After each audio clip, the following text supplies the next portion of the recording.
Hi, I'm Todd Henderson. Today we're going to be installing the Ionic CXV running boards on this 2014 Toyota Sienna.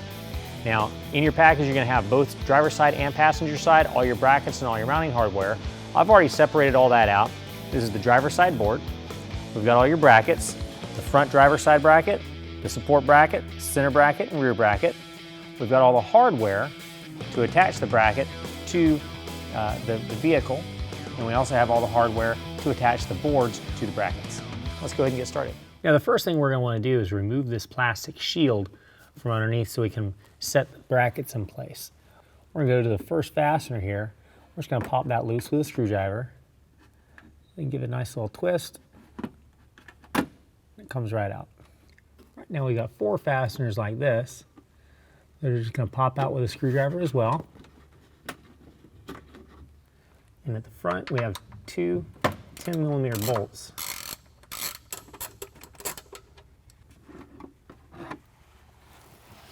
Now we've got 2 spots right here at the very front of the rocker panel. What they are is they're tape from the factory that cover up a couple of holes. So what we're going to do is we're going to peel that tape back and expose those 2 holes. Now what we're going to do is we're going to use these rod bolts here. We're going to take these plastic spacers and we're going to install them onto the rod bolts. And the rod bolt is going to slip back in to the rocker panel.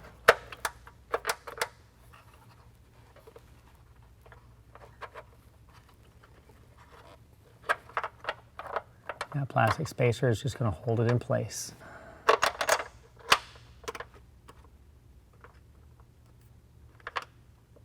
Next, we're going to want to locate the driver front bracket.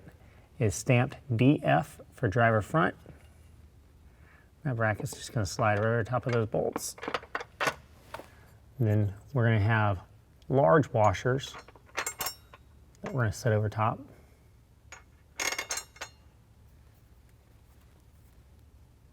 And then we've got serrated flange nuts. For right now, we're just putting these in finger tight. We're going to use our T-bolt. We're going to slide it up into the frame and then attach our spacer.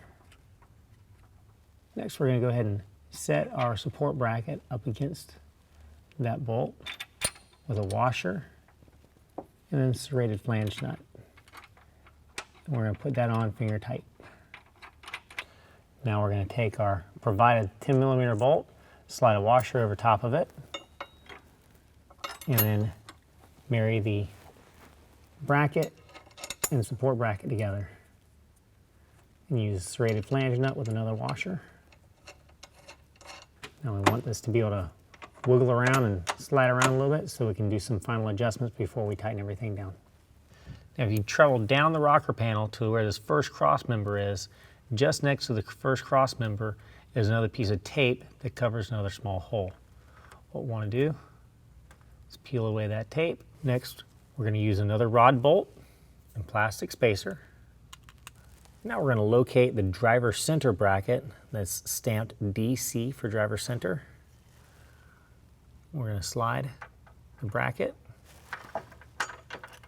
right over top of that bolt. We're going to use small flat washer and a serrated flange nut. We'll mount that in there hand tight.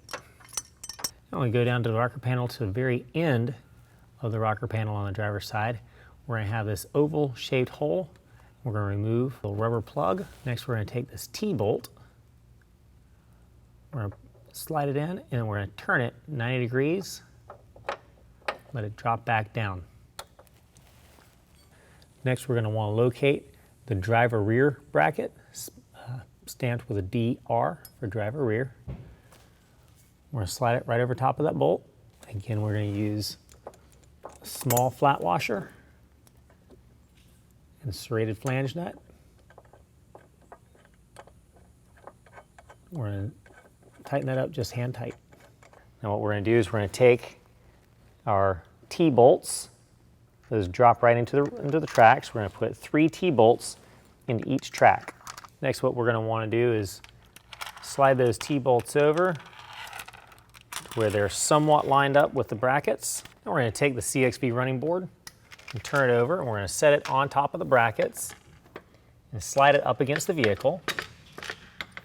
Now to put the running board into place in the back side, we're going to want to take and tuck the rubber flap underneath the vehicle and then slide it into place. For the center bracket and the front bracket, what we're going to do is we're going to tip the board up and slide our bolts to where they're dropped down into the holes in the brackets. Now we're going to use our supplied flat washers, lock washers, and 10mm nut in place, finger tight for right now. Now the trick to get these 2 bolts into the rear bracket, we're going to reach back and we're going to loosen up the rear bracket. It allows us to drop this bracket down. We're going to slide the bolts into place.